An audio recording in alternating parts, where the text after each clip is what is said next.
Welcome back to The Verdict. We keep updating you from across the country. Tokwe Kute just reported from Owerri, Imo State. And, of course, before that, we've heard from various parts of the country, including Abeokuta, including, I believe it was Delta at some point. Delta and Lagos. And then Lagos and so on. And even Shehu took a ride on a three-legged tricycle. And Sokoto as well. And Sokoto, thank you. Yeah. Sokoto with Kayla Megwa. So, and Shehu is here now. Happily, you didn't take your toy with you onto the onto the road. Yeah, onto the streets. It's good to see you guys again. Back on. But one thing I know very well that Ijoma did not vote the last time. Did you? Do you have any proof? No, confess. Do you have any proof? Did you vote? I'll keep it to myself. I don't want to go to Ladi because I know Ladi has. But you know where we were. You know where we were, Shil. You know where we were. I know. But Nata, you were talking about how you voted and all that. Yeah. And how you jumped the queue. Thank you so much. You're a good Nigerian for voting. No. Are you saying Ijoma and Ladi are not good? No. Exactly. That was a It's a Women's Day. After asking, I'll be nice to you, right? Don't forget it. Forget it. Ladi did not vote. No, I didn't. No, I didn't because I was here. Okay, but let us tell Nigerians that this time around is going to be different. Okay. The elections are. We will all vote tomorrow, definitely. Are you going to vote? Definitely. You will try? Yes, definitely. Did you register? How will you vote if you did register? No, this is you always ask the question, so I'm asking you remember, no, I'm not feeling uncomfortable. You remember that for almost 2 weeks, we were displaying the PVC. And in spite of your lessons, some people did not roll up. And we had thousands and... they took your lesson a bit too far. Too far. Yeah, by printing every single... But this time around, we're not going to probably see 3 ballot boxes. We perhaps will see only 2 ballot boxes because there are 2 elections this time around. And so perhaps a lot of people were wondering why it's supposed to be 2019 election, but it's actually elections because you're voting into several offices. So this time around is also elections, the governorship election and the House of Assembly election. So it's going to be 1 box. Remember, in the last phase of election... What about the supplementary election? Which box? For some of those, if you're voting into a House of Representatives, you have 1 ballot box. For those who are doing... in some polling units, there will be 3 There will be 3 boxes. for those of them who are completing the election in their areas. In those areas, yes. Yeah. But normally, if you do not have an abnormal situation, then you have 2 ballot boxes in your area. That's for the governors and for the House of Assembly. Right. Good to see you guys. Let's get to the screen right now. Yes, please. I have a few things that I needed to show you. Interesting perspectives that we need to look at this time around. And it's how and what and where are we looking at tomorrow? So these are the states that we're going to be having elections in. If you look at it, I intentionally removed the maps of the states where we may not be having elections. In other words, you disfigured Nigeria. No, I did not. Just for an understanding for those of you, I did not remake the map, but I just wanted to give a breakdown of which of these states we're going to be having governorship election tomorrow. So we are having governorship election in 29 states of the Federation tomorrow. And these are the states where we're going to be having, we won't be having the governorship elections. We've had, you remember the Australian election, that was last year, late last year. We also had another election late last year, and that was at some point last year. It was an Anambra election. So, I mean, Ekiti election, Australian and Ekiti were about 2 weeks away from each other, and Anambra too was sometimes last year. So, Kogi maybe later in the year. So we had Edo, I think, about 2 years ago. Bayelsa too is going to be another election we may be having later this year. So 7 states will not be having governorship elections. For 29 states, we're going to have governorship elections and the House of Assembly election. In other words, we're going to be having an election in all the states of the Federation, including the FCT, but these ones will not have governorship. I mean, these ones will have governorship election, but this one's out. Are not going to be having governorship election. So you may want to ask a lot, will their terms be complete? That's one question a lot of people may be asking. Yes, it will be complete. If you look at those people, those states where we won't be having elections, at a point where the court determined a particular case, that's where the term, the tenure starts. And it's going to be 4 years. That's what the law permits, isn't it? But there's something interesting. So if you took out this, look at how it does look like the states that are not going to be having governorship elections. They had a meeting or something. There is a cluster in the heart of the Nigerian map. Okay, so this is where we're going to be having the. Look at this. The political parties that are participating in all of this election. And one state that is very interesting is this state, Imo State. So Imo State, right here, having 70 political parties. That's the largest that we're having. The political parties contesting in this governorship election. Imo State has 70. River State has 64. And there is another state that comes closer, and that is Kano State. 55. 55. Those are the states where you have the most political parties contesting for the governorship. Even in Lagos, I think Lagos is just about 44. But we'll discuss some of the states to watch, isn't it? And the reason why we need to watch out for some of these states. So let's look at... Your cursors are again, my cursor just flew to the other side. Sometimes this guy is... It followed you. So, because today is Women's Day, and there is one question that Ijoma is always asking me.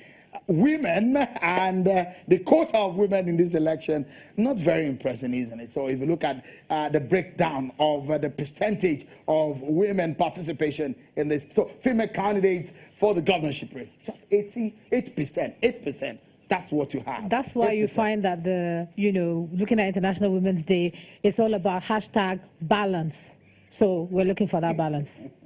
I hope coming after you. I'm wondering when the balance will come. So am I. So you should seems to tell be a us. trend, isn't it? And we need to encourage more women to come out to contest for this state. Very important. I'm not certain we've ever had a female governor in Nigeria, have we? Not We did yet. have Deputy. one, even though it was for a short while. That was in Anambra State. In Anambra State. Yes, it was for a short while. Yeah. And it wasn't an elected, somewhat elected. It was like an impeachment. Which is the issue, because you always find Enacting. when you see women, it's all appointment. It's not actually a proper election, and we're looking for how to change that. And so this is where you find a lot of women playing, female candidates in the deputy governorship position. So you have 26% of them. We have a whole lot of women who are occupying, in the past, in the present, occupying the female, the deputy governorship. But if you look at it, that's how it looks. In terms of gender participation, you have a lot of men for the governor, and you have more female here. We have one woman in Oyo State now trying to, Yes. do what others have not done. Not only Oyo, there are all There's the one few in Lagos. in Lagos too. So Yeah, but whenever you're thinking about it, you're trying to scratch your head. It's not something that you remember, Not like something yes, that for the men. so that's which why is- you have this 8%. And I'm calling out women to come out. It's the #1 seat in the state. Ijoma, when are you doing this? You know what, Ijoma. Shewa, Go Ijoma. You got my vote. If I can vote wherever Shewa, you're are you sure? contesting. Do I have your supporters? You have my support. No. Except Ladi, I'm not sure Ladi is interested in you running for office. What do you want to think? Why me Maybe we now? should leave it Why there. me now? Leave it there, Why because me this now? program will still end. For Why all me? you know, Ladi might bankroll your campaign. Yeah, exactly. You see, this is digging. Exactly. This is digging. All right, let's look at this also. States to watch. So you ask me, why are we watching out for the state? So if you're not in this state, just take a listen, take a chair, take a cup of coffee like Ladi, Ijoma, and Nata are doing right now, and listen to some of the analysis that we may be engaging ourselves in. So why is Ogun State, for example, very important? Neighbors to Lagos. We have at least 5 of them who you will say heavyweights, and one of the political parties, we may not be able to mention their names. You may be wondering why I'm not mentioning their names, because somehow you've been, we have the law and the code is not allowing us to do that. Yes. So, but I will try as much as possible to break it down. You might be able to decipher for yourself why some of these things are to watch out for. Keep it locked down on China television tomorrow, because we're going to give you all, we have our men across all of the states. Promise you that is going to be an interesting one. In Ogun State, we have at least 5 of them. Another state where you have 5 is Imo, where they call them the top 5 or so. Yes, the big 5. Interestingly, you almost have, in some of these states, you have like the big 5, but in some states, we have like the big 2.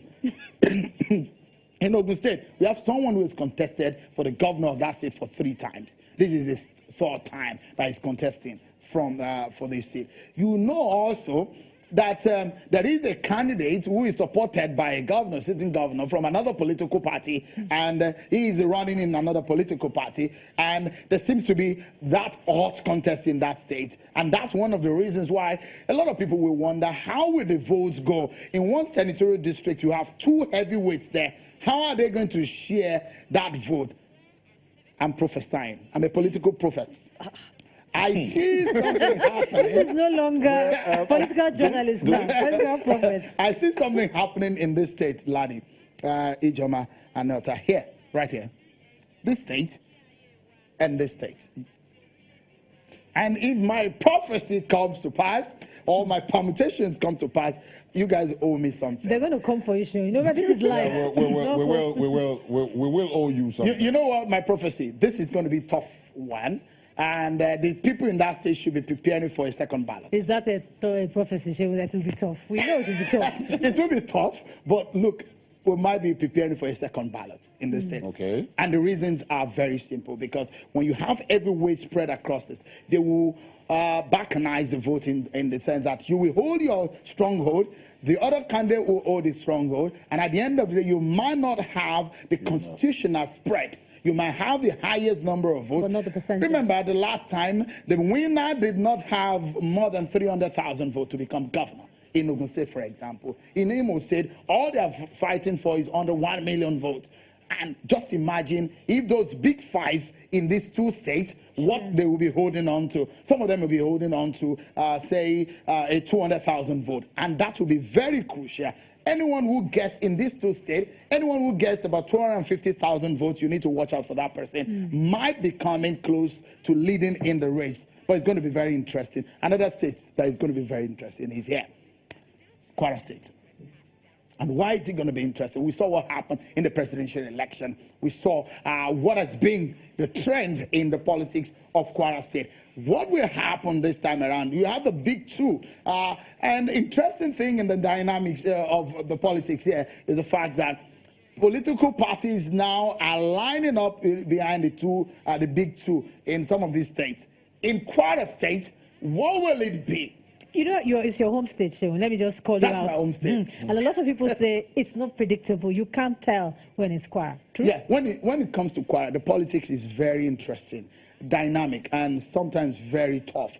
And so this is not a state where you have election and you have your 2 eyes closed. You've got to keep it open and keep tabs on what is happening. Anything can swing, anything can happen any time of the day. But from what happened in the presidential election, from the political history of the state, it does show that there's going to be a very tough contest. It's a contest of, I own this place, I've always owned this place, and we want to remove you from prominence. That's going to be the kind of battle we'll be seeing in Kwara State. Who comes as the winner is going to be a very interesting one.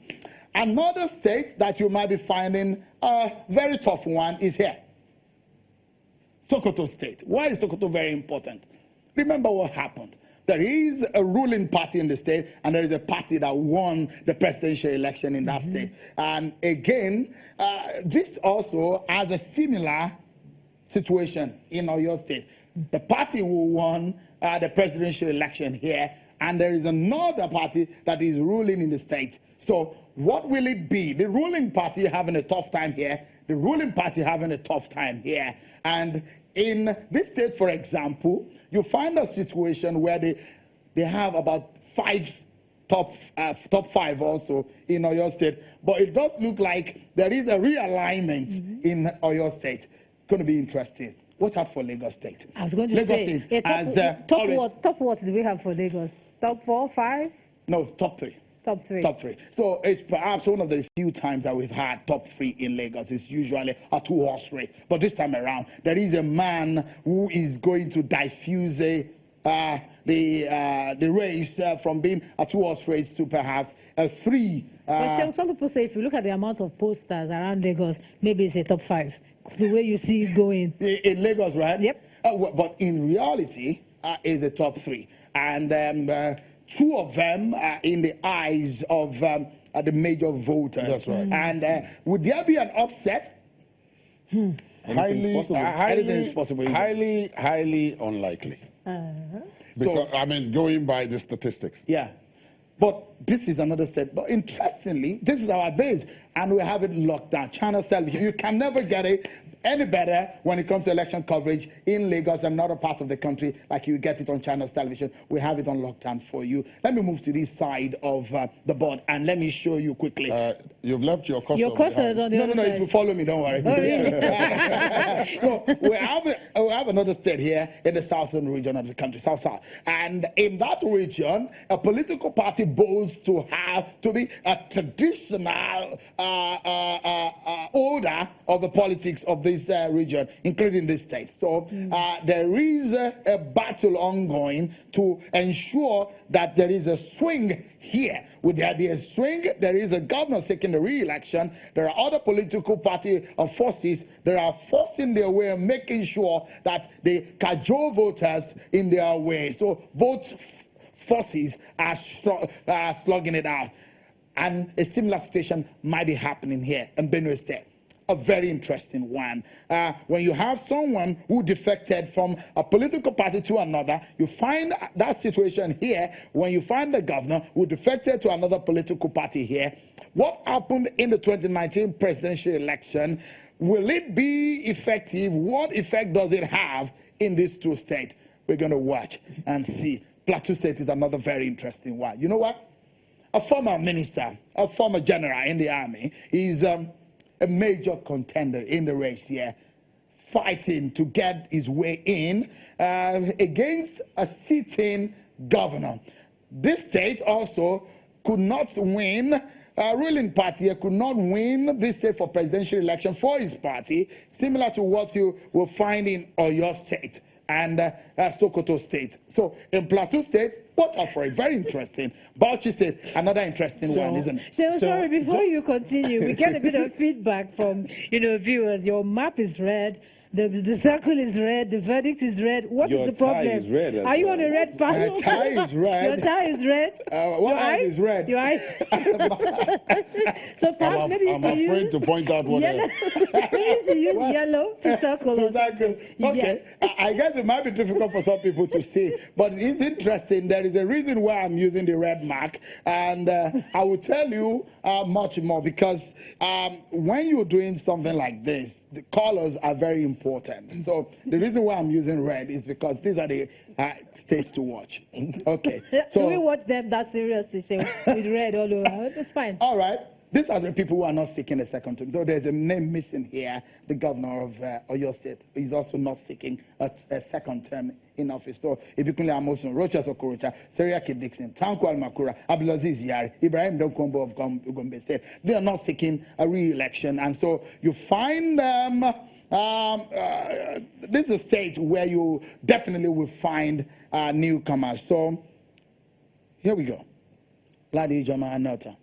Well, it will be on a dangerous path to talk about upsets or anything, so let's leave that side. Yeah. But just talk about what was it going to be like, whether, I don't know. In the states where you have the incumbents not seeking any further terms in office, then of course it becomes a far more open race. Absolutely. And as you pointed out, with newcomers and new dynamics and all of that. But that's not happening during this not all of them are happening during this session. Not all of them. Yeah, you already told us absolutely. earlier that like in Bayelsa, for example, yes, you find in Kogi, and so on, that these so are places. one thing is interesting. I probably pointed out in the report I did earlier, some of the issues that are going to be very significant in this race. The issues of how can they pay salaries, considering what is on the table. How can they handle the issues of taxation? Because there are several states where they talk about multiple taxation.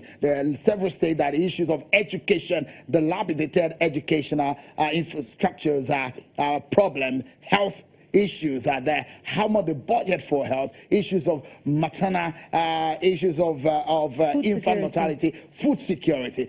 You heard that man there who was talking to me. He did say when you abandon agriculture, then there is a problem. So how many of these states can look inwards and generate as much income that can drive the state? They are federating units, but the interesting thing is the federating units needs to have some level of power to run their own territories. But unfortunately, there is a lot of reliance from some of these states on the center. So we have a very large center and very, very troubled dependent parts. We can listen to you all evening, but we're going to tell you to just put yourself on pause and stay still while we take a short break, and the verdicts will continue on the other side of the break.